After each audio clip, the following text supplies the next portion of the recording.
your podiums have like they're better than what we have. And same thing, it's a lot better than what we got over in Bowling too, so. Yeah.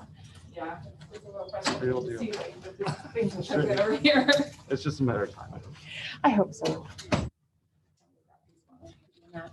I'm going to hand out a little thing that talks about what we're doing next week. I'll post it up on D12 for those of you guys who are zooming in. But it outlines what we're going to do with the College of Health Sciences and Human Services. So we are going to have to go over to their place for it. That'll be the biggest change because they want to show you stuff. So this is a schedule. It includes both one for the class Tuesday, Thursday, and for the Monday, Wednesday, Friday class. So I'll send reminders, but just make sure we're on the right places.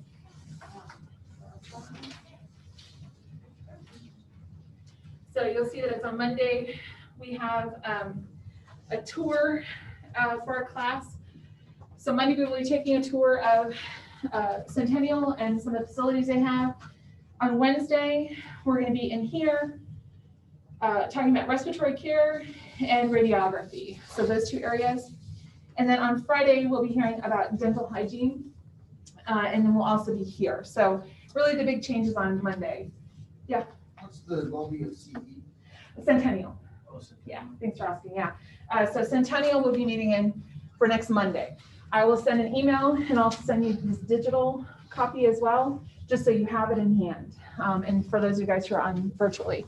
Otherwise, is it okay if we're just using that one, or Yeah, that's do you want cool. them both? No, I just. I think you need the board, right? So. Yeah, and I'll just do board as well, so that's fine. Okay, so please welcome our last of the three faculty who are talking to us from College of Fine Arts. This is Professor Jason Bly. He's going to talk to us about some of what he does in terms of his work, and then also I posted something. He has a show up at the Kemp Center, so I'm sure he'll talk about that too. Yeah. So yeah. welcome to our class. Cool. Thank you guys. I'm gonna do screen share. Is that fine? Sure, that's totally fine. Yeah. So I'm gonna get that up and going.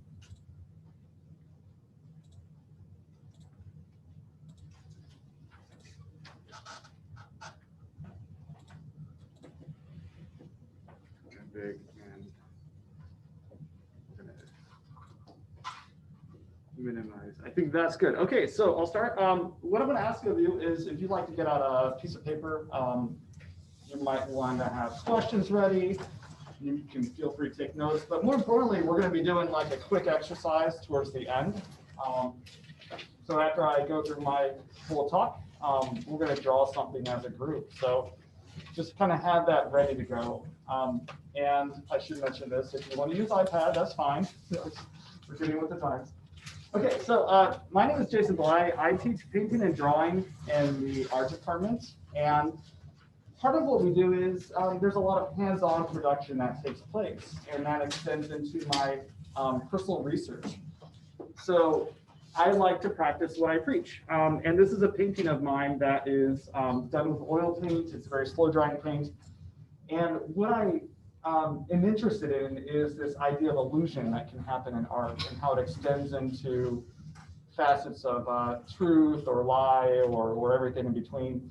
And my paintings, even though they look like you could pull off the wires, or you can grab the wires physically, you know, they're painted and they're as fake as everything that looks graphic around it. So I incorporate these hand-painted graphics with things that look like you could touch them. So as you look at this one here, obviously there's things that look like they're produced by, you know, either paint or a machine, but I like doing these areas as well where it looks like you could touch something. And I think that's a big component of my work is that, you know, artists work in sight. We look at things and we make things for other people to look at. But I also like the idea that it feels like you could touch it. So it's opening up that other sense or that other sensory input in the work. So I'll get to that later on. So in the background and some of what I teach in my room is actually based out of language. So the core of my presentation for you guys today is about how language can inform our way of thinking and exploring and creativity and trying to find something new. And just quick show of hands, who's heard of this word before, Gestalt? Gestalt. It's German, it means form, and it means as translation, the whole is more significant than the sum of the parts. Examples of that, when I look at your faces, when I look at you as human beings, I use that word. I use humans, students, individuals, male, female. If I knew your name, I would call your name. What I'm not saying, though, is hair, eyeballs, brain, ears, nose, mouth, all the way down to your feet. I'm not listing off all those parts.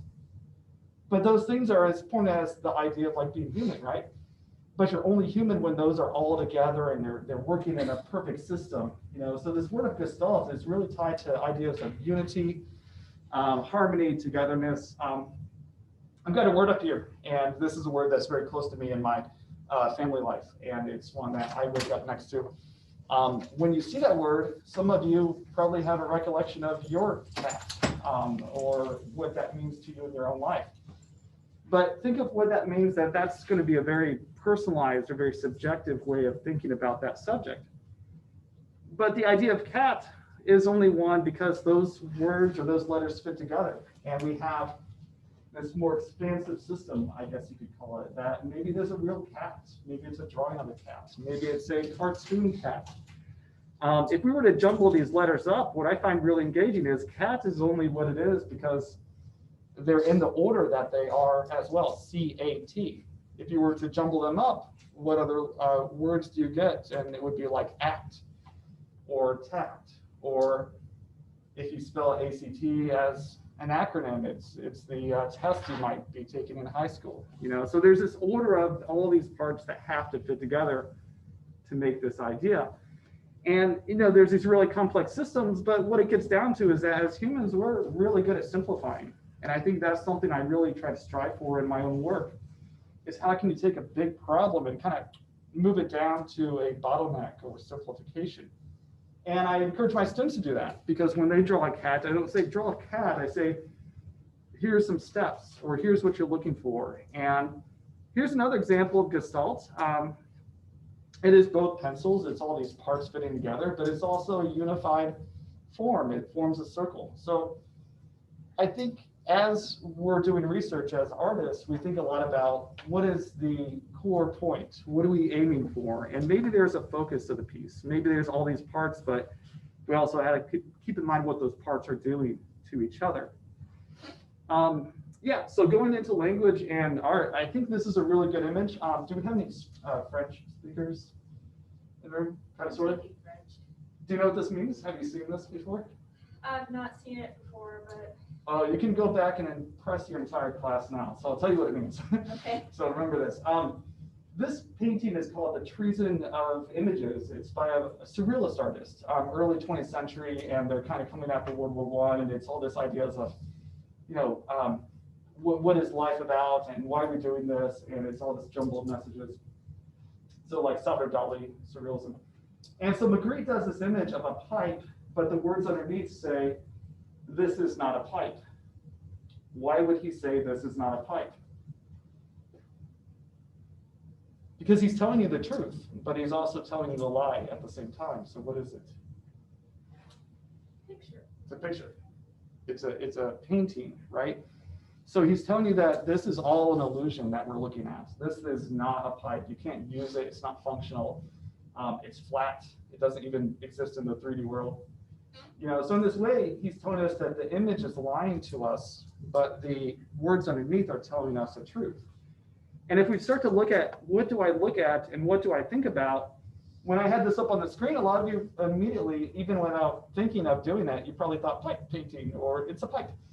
But he's telling us that what we see is not necessarily what it is. And if we can kind of get our language and our sight to make sense with each other, then we can start to bracket down like what it is that we're actually looking at. And this is a cool image to describe how images sort of break down and then turn into simple words, and then they have to like build back up to meet up with those images again. So when you see a photograph of a face, we do this every day. Like you look on your phone, you're like, oh, my friend is texting me, but you're looking at a box and you have an emotional connection to that thing in your hand, which is, this expensive, handheld computer. So when you look at text messages, when you look at things on Facebook or Instagram or TikTok or Snapchat or whatever it's going to be, that you see your friend, it's like you're still looking at a flat device. You're looking at something that is not really that person. And it's a way that we can sometimes disconnect between the real and the fake, but because it makes us feel the way that person makes us feel, right? And so if we break down the idea of what a face looks like, eventually we get down to the most simple, primitive version of it, and it loses identity, but it still retains the idea of a face. But to get back up to that word again, or that image of that person, we have to build up descriptions. So with Gestalt, we have this, like flexible expanding and shrinking, right? That it takes a lot of words to describe a complex picture. But as we start to simplify those words, we get down to the base form. We're using economy, we're using simplification to tell us that in the end, this is going to be a face. And so we could say this is a flag. More specifically, it's the American flag. More specifically, it's not our American flag, but it's one from the 1950s. If you investigate this a while, you start to see that there's the reduced number of stars, that it's going to have 48 instead of 50. But this is an image that has a subjective versus objective way of thinking. And so those that are science and math based, they're really examining the world in a very objective way. These are the facts. This is the almost like the archaeology. You're bringing up the information, but you're not having an emotional or historical tie to it. So if you are subjective in your way of thinking, you start to think of this as like, that's my country, or that's something that I'm tied to. Or if you're a international student, you're like, that's where I am now, but it's not necessarily mine. So you think of your own history when you're subjective.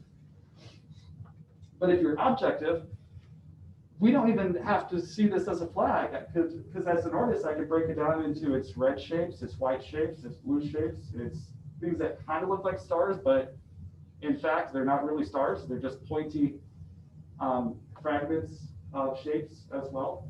So an objective way of thinking is that take away the history, what you know about it, and look at it new. And if we look at it objectively, then we look at it as red, white, blue shapes. Abstract, it's an abstract painting, it's an abstract design. And it's very geometric, but we only know it's the American flag because we are intuitively subjective with our life. We do this because we want to recognize things. And immediately we go to our data bank of like, where have I seen that before? What does that mean? I know that. And so you kind of bring your own self into the image. Who's this on the left? Oh, you guys are still behind? Elvis Presley. And he is iconic. He's someone who is recognized within rock and roll history, but he's also representational imagery, and he is an image that mimics the natural world, where the flag is one that is that is abstract. It doesn't mimic the natural world. He is an icon, so he is universally known. I've never met him. He was dead before I was born. But he was one that is known today because of his acts that took place during his life as a musician, as an actor. And then we have what's called symbols in art. And these are images that have meaning beyond their outward appearance. So in this way, we have things that we recognize, that it could be anyone's face, but I recognize it as a face. We have an icon that is so universal that we know what it is beyond a face or the generic version. We know what this person represented. And then we have the symbols, and the American flag is a symbol for America, and the history of America. And then we also have in some way, Elvis could be a symbol representing American rock and roll history. So he's symbolic of a time period as well. But we use this all because we want to use images to describe something else. And we want to go beyond simply their outward appearance at times. So what I like to break down in my classes is that to go beyond what we see, it's good to sort of dissect all the different meanings inside of a work of art. And when we see images, not just work of art, but just in media in general. So when I look at this image on the right, it has a people, places, thing tied to it. It is a person, it's a man, and we don't have to necessarily know who this man is because we can see clearly that it's something in that umbrella, right? The content is the meaning of the work and the symbolism. And sometimes this is hard to decipher, but this is where going into some history or maybe some subjective reasoning, pulling up your data bank of memory will tie into the content. On the process, this is going to be the materials, techniques. So this is a sculpture that has been chiseled out reductively in the act of making it. The form is a little bit tricky, and that's why I talked about the American flag, because if we break this down into form, it has a design, it has a composition, and regardless of it being man, I can talk about this as being more vertical than it is horizontal. It has positive spaces, but it also has negative spaces where things have been cut out and you can see through to the background. And so there's a lot of terms tied to not the fact that it looks like a man, but simply as a device. It has all these components, and we can talk about angles and geometry. And that's where I get really involved in my teaching and my own art making, because we stop thinking of what it is and we start thinking of what is inside of it formally and architecturally that makes it look like a man, or makes it look like that representational image. We also talk a lot about the context, which is the time period, the geography or place it was made, the life of the artist, and the purpose of its creation. So that is pretty informative, because when you have someone in our history who made a particular piece, it's hard to separate that person in that place and time from the thing that was made. And sometimes it gets overlooked, because think about musicians who wrote a really like personal song, and if that musician were to die, you start to look at those lyrics and you're like, oh wow, there's something else there, because that person's life has changed throughout time. You start to see that the maker of the work, therefore, and how we move through time changes the meaning of the work as well. So these are all different ways of breaking down the subject, but I think this is only good when we have different pieces next to each other, because we can use a comparison and contrast to talk about how, yeah, this is still a man, but this one's way different compared to the other piece. Even if I didn't show you the years, you'd probably guess that's old, that's probably new, because there's signals here tied into the work based off of our subjective reasoning or our memory that tells us that this was made more today. Maybe the commentary on it is different, where you have this more athletic nude figure from Greek Roman times. And then you have the person sitting on the lawnmower holding this beer can. He's looking really depressed down on the ground. And so while the techniques and the materials are pretty similar, you know, the fact that this one has color makes it feel more real to us than the white marble of the original piece.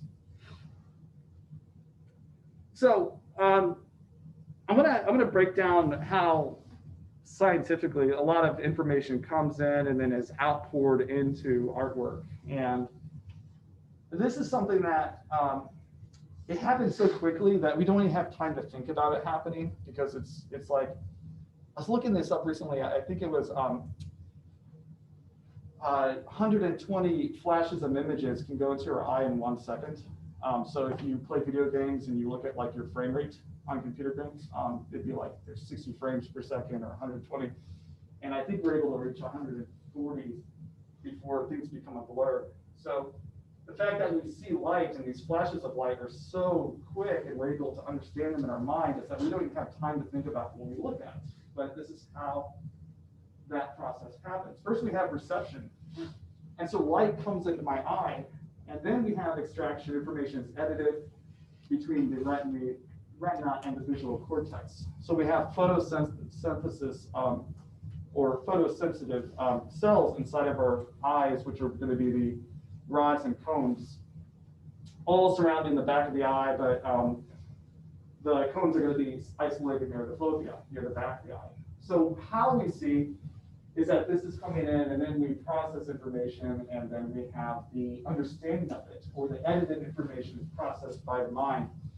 And so what we see is really this repeated act of light coming in, biology happens, and then it goes to understanding, and the mind is able to say, this is this, or this is that. So that is the collection of raw data. that we often do is that I tell my students that if you're not sure, start to look at something, put down the drawing or put down the painting, and just start to look and process. What do you see and how do you process it? So we're collecting data, and then we want to turn that into language. And the language that we use can be very different based off of the challenge that that student is trying to face. So when we see this image, your language probably says woman or drawing of a woman. But what I'm challenging the students with is not so much that language, but how another incorporated language can help the drawings. We talk about balance, we talk about proportion, we talk about angles, to the point that I say, look for 45-degree angles, look for 60-degree angles, look for 30s, look for units that start to equal each other.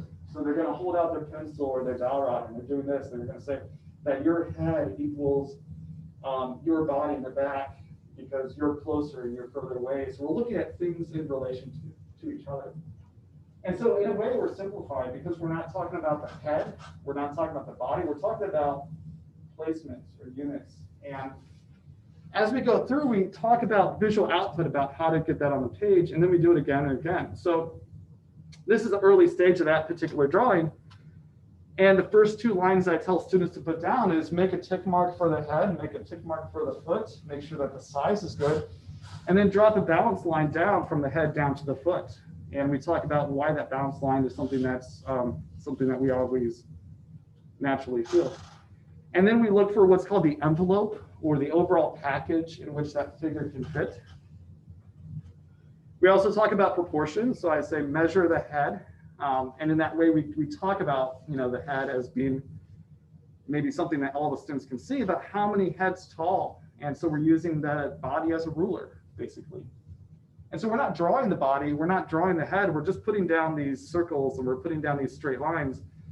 And then we start looking for angles and more angles, and you can start to see things that are parallel to each other. Like there's a really beautiful repetition occurring throughout these lines. And then these lines are working in opposition. So we have these stability versus instability lines that start to take place. But this as a drawing is pretty simplified. If you only look at the red lines in the first 5 minutes of the drawing, it's not going to look like a person at all.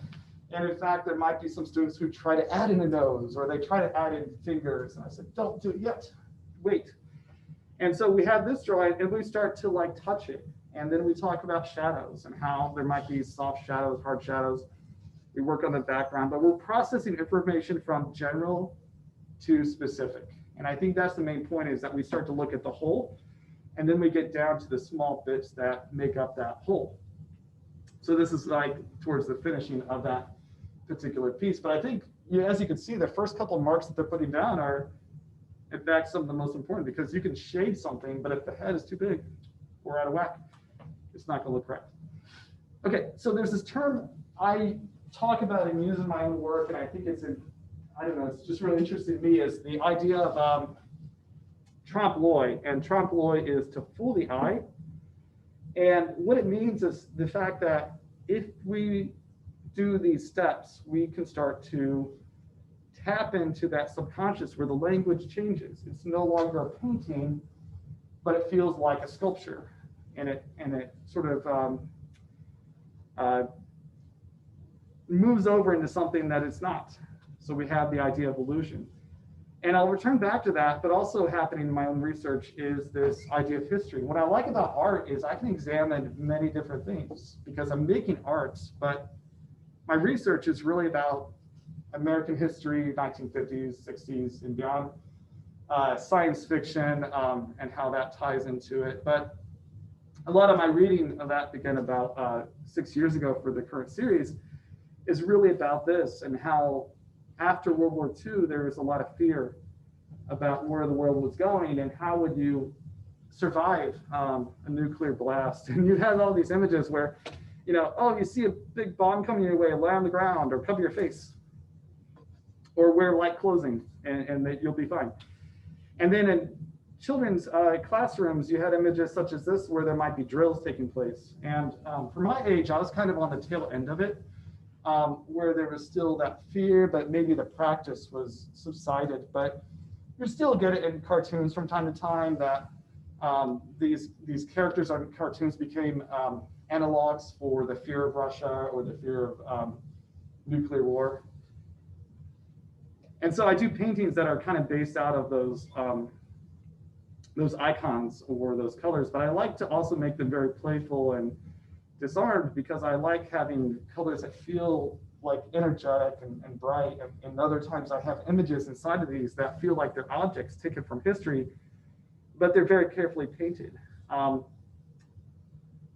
So what I enjoy about the work is painting is slow, and it forces me to really focus on some of these images and really become involved in them in a way I would not. And that slowing down we see as contemporary times as being a like don't do that. You know, you want to work faster, you want to be more efficient. But by slowing down, we take in information differently, and we start to maybe understand more, even though it takes more time. It's that we are not glancing over something. So to understand this text and this image, you know, to do that with a brush, I had to change my technique because I'm using my pinky and I had to not drink caffeine for like 2 days because I will have shaky hands. So I've used my brush not like as a stroke, but I'd use it almost like a jackhammer, and I would time it with my breathing. So I was making like small print, but I had to make it look like a 1960s newspaper. So a lot of this image is made from a series of dots because that's how the newspaper's made, with all those small dots. And so I look at a lot of these stories, and I like these stories that maybe are not on the surface. And this particular painting is about a plane that went up out of an Air Force base. It has some nuclear bombs on it. There's a malfunction in the plane, and it went down. But what went down with it was the bombs, and they almost blew up. But one fell into a swamp, and you can see it here. It has its slim chance of going off, and we just missed it by this much, right?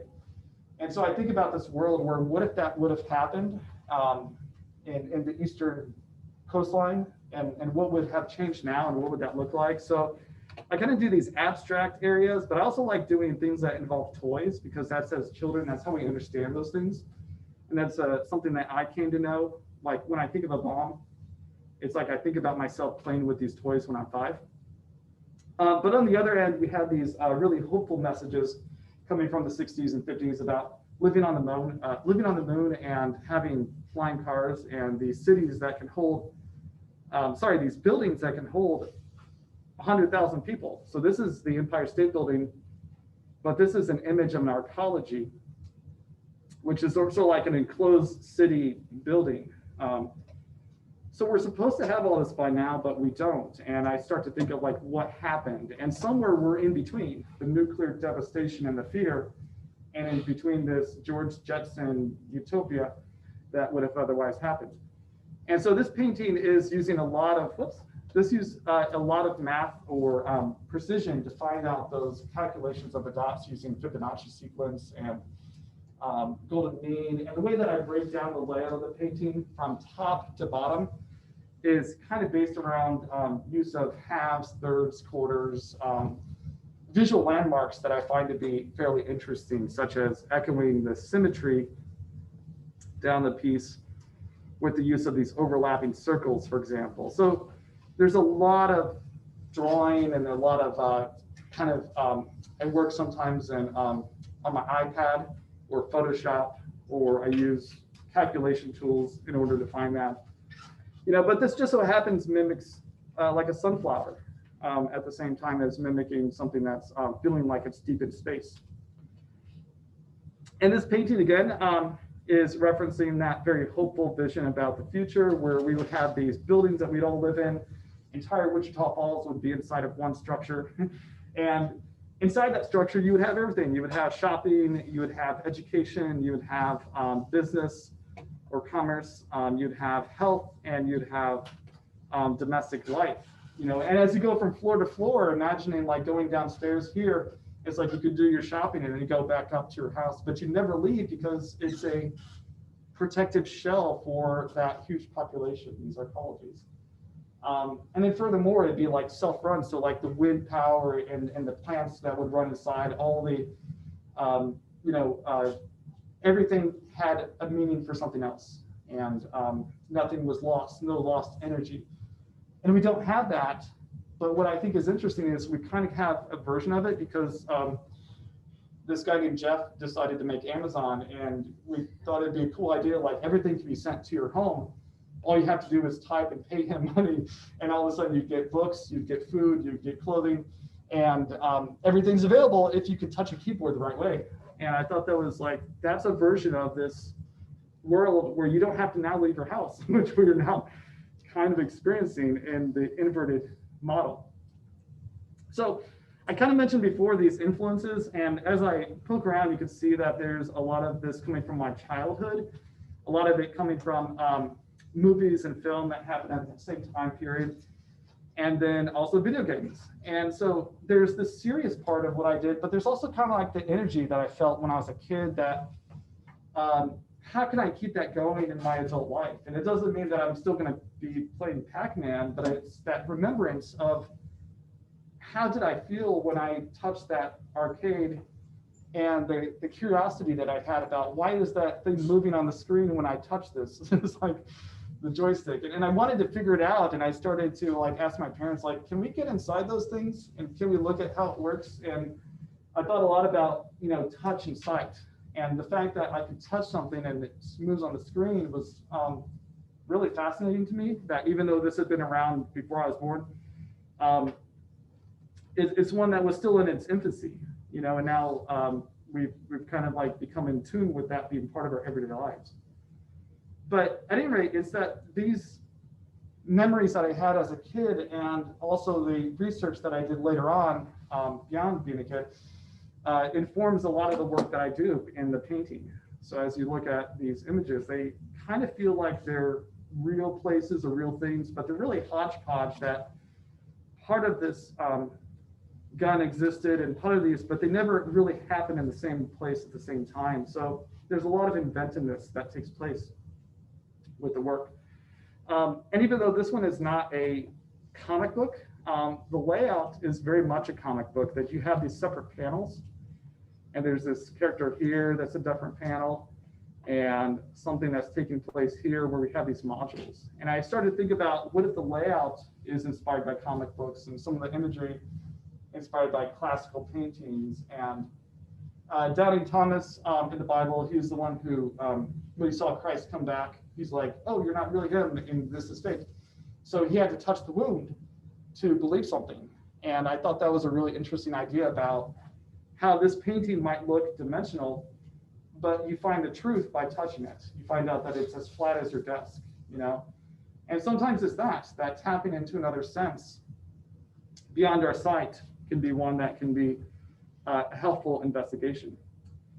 And so a lot of these right now are kind of tied to the social political climate. And so these are smaller paintings, but they tell stories about both visually interesting passages, but also they start to reference comic books with their word balloons, and how these people are speaking to each other while watching television. And here's another one that's from recent times. And so we have these allegories, or these symbols that are taking place, that one area of the painting informs another. And this is one of the latest pieces. It's up at the show along with some of the others. But I worked both big and small. And what I find really interesting is, while I'm working, it's a way to challenge myself, you know, because I have to figure out a way to make the United States into how it looks now, which is, I have to go back and think of what tools do I have, because I tried to do it as a drawing about 5 times, and every time I wasn't quite satisfied, and I got closer and closer, but I thought there was something missing. So I built it in a CAD program, that 3D model, and then I did a drawing of the 3D model, and then I did a painting of the drawing that was based off the 3D model. So I kind of thought about how I had to get there, and as artists, we are using a lot of tools that you don't see. Because while I'm doing paintings, I'm actually doing a lot on the computer to figure out the work that goes into it. I thought I might open this up, and it'll just take a second for me to go to my iPad. One moment. Yeah, cool.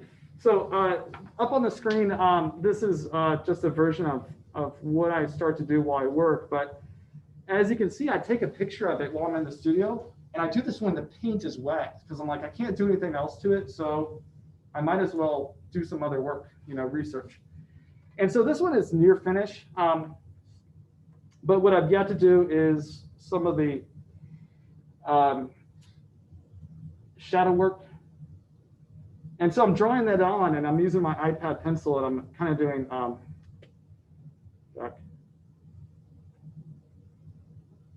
what's erasing? I'm kind of adding shadows as I go, to figure things out, how I want things to be darker.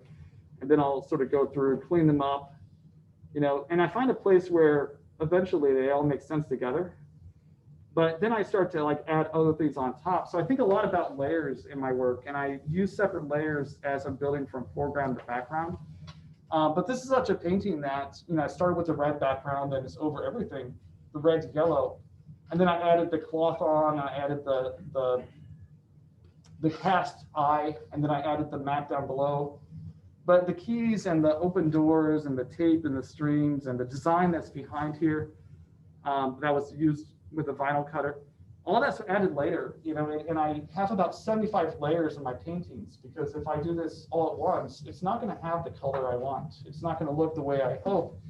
So I have to build in layers to get the light to move through the paint and feel the way that it is, so it's more authentic in the end.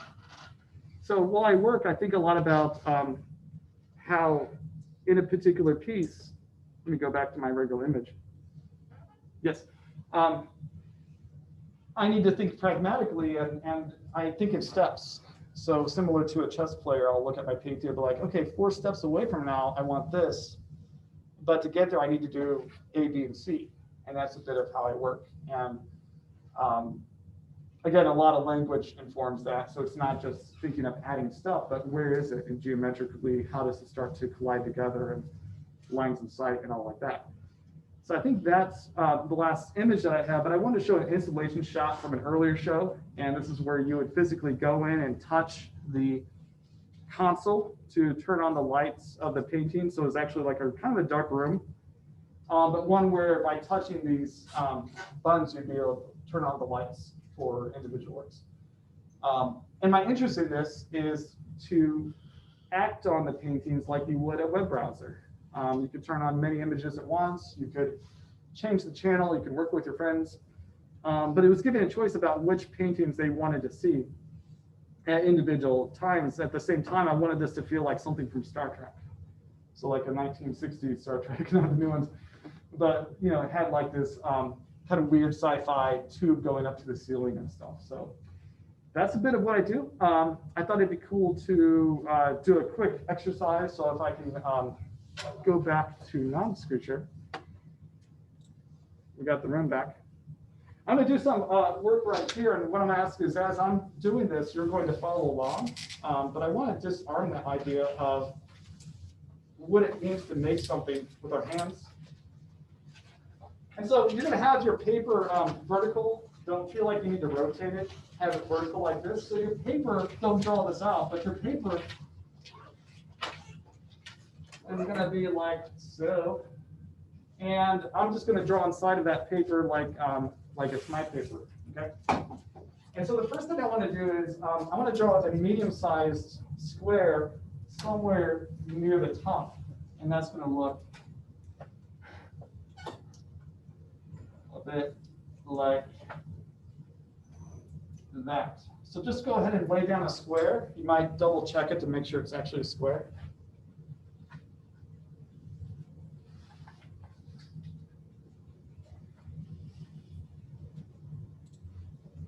And for those at home, if you need to see something again on the screen, just go ahead and type in chat, and I'll make sure the lines are thick enough. Okay, so we got a square, and the next thing I want to do is I want to make a tick mark halfway and halfway. And using those tick marks, I'm going to pull a line side to side. Pull a line side to side.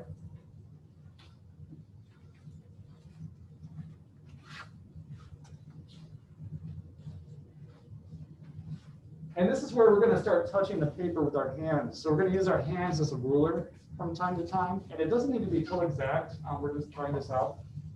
Go ahead and grab a portion of that. So we're grabbing 1/2, moving our hands to below, making a tick mark, grab that, go down below. And then we can start connecting those dots.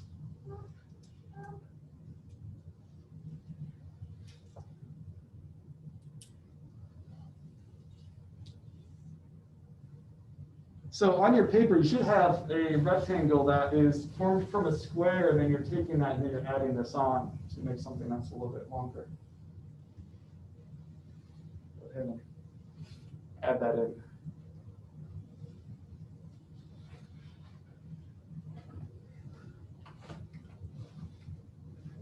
Okay, we're going to actually go back and we're going to make some other tick marks at the very top middle, and then we're going to go back to our original square and make a tick mark right here.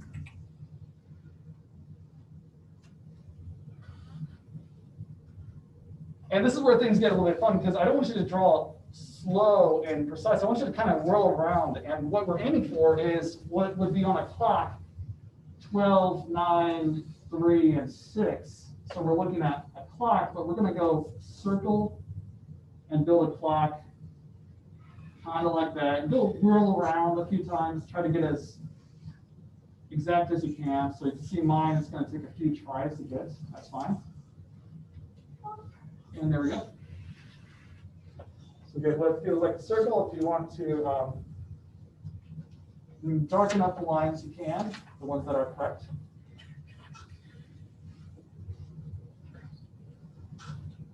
As I'm doing this, I want to remind that mistakes are fine because they tell you where not to draw. So if you mess up, you don't draw there again, but move it over.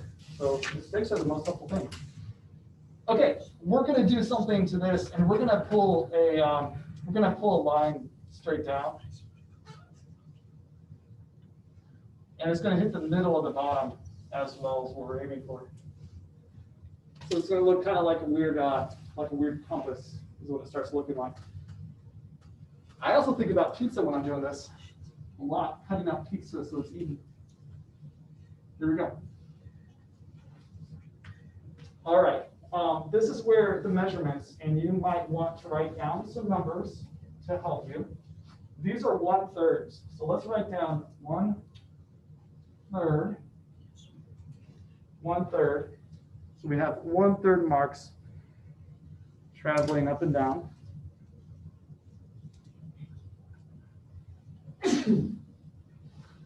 And on this side, we're actually going to look at the overall. And we're going to make a mark in the middle of this middle thing. And we're going to write down 1/2.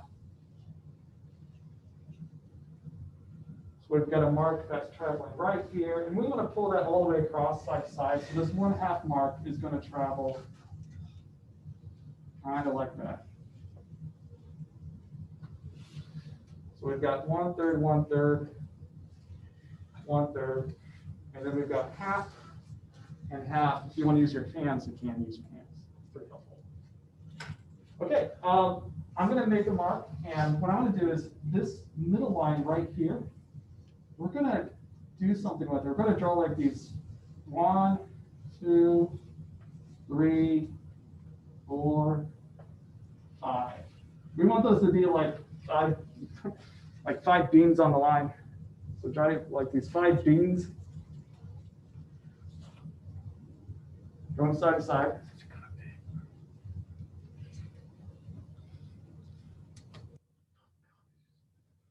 Okay.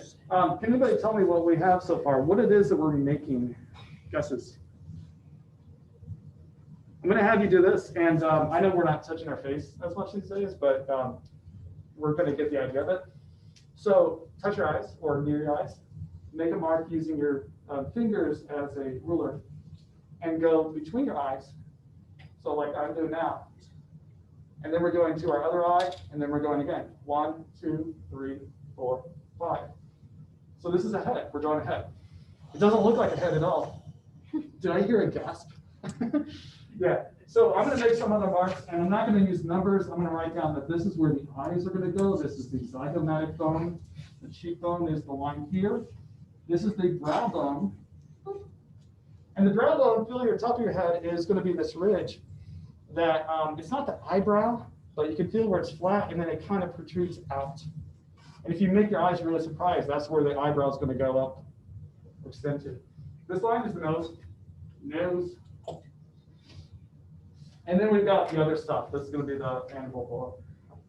So what's really cool is I'm going to touch my own face. You can do it yourself if you like, but from the inside of the eye, do it through your mask, is the outside of the nose. See how that's a straight line. So we're going to take these, darken a little bit this one because that's real. Darken that one a little bit because that's real. And we're going to drop a line down, straight below. And that's where the nose is going to fall. So it kind of starts to look like a schnoz. What else? We got the middle of the eye. And go ahead and drop those lines down directly from the middle. And the next thing we're going to do, we're going to make another horizontal mark about halfway here and just kind of draw it in. Don't worry about how it looks. Just kind of like lay it down. Kind of sketchy. Back and forth. And then the next thing we're going to do is define the mouth. We're going to use our eyes again. The middle of the eye, drop straight down. And so it's this. Middle of the eye, drop straight down, and drop straight down. And that is our mouth. This is where the mouth is going to start to happen a bit like so. This would turn into the nose shape. So it looks like this weird, not quite a face thing yet. Looks like what? It does. He's got the lips for it. Good. So we're going to do some things with our jaw and the outside of your mask. What I'm asking for you to feel is, I'm going to do it first. Okay. There's a bone that sticks out right about here. Okay, so start at your ear, continue down, and you're going to feel a bone that sticks out. And this is the widest point of the jaw. You're going to find that mark. And what you start to notice is that mark does not happen any lower than the mouth whenever you see that. So from the mouth, we're pulling that line actually over.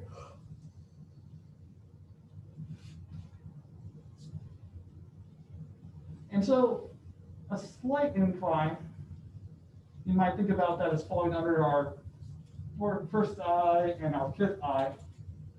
Slight incline is going to look like this, but kind of even it up with the mouth. And then I'm going to go ahead and add in the last two marks is drop the mouth down to here and here. And if you go from the corner of your mouth straight down, you feel your chin. That's where your chin is. It's not really out here. It's not too wide. But it is another angle. Going in and going in. So you have this particular series of angles that start to happen where we're going from slight, but then we really start to aim for what that chin feels like.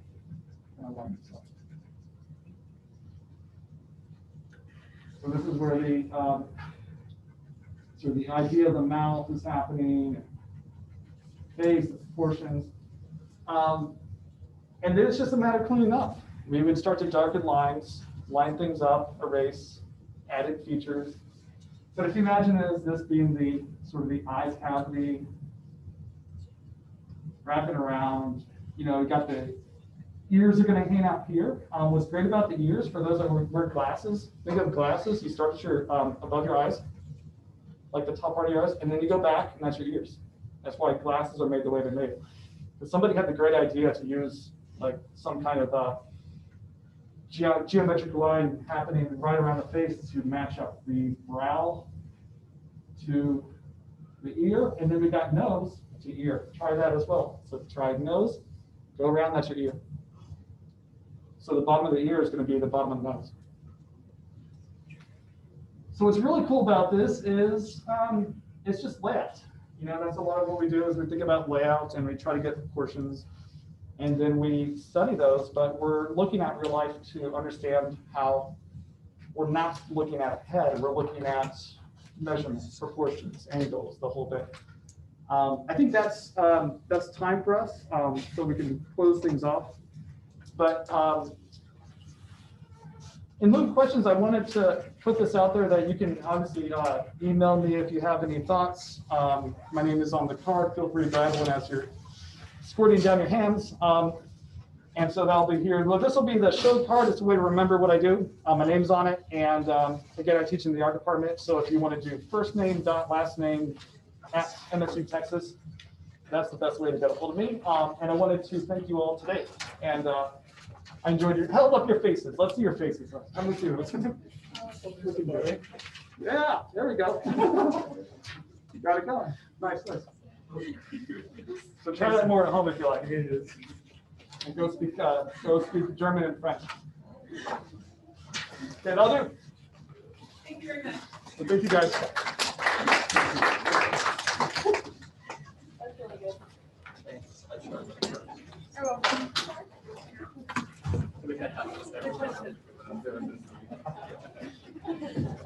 I even signed it, bro.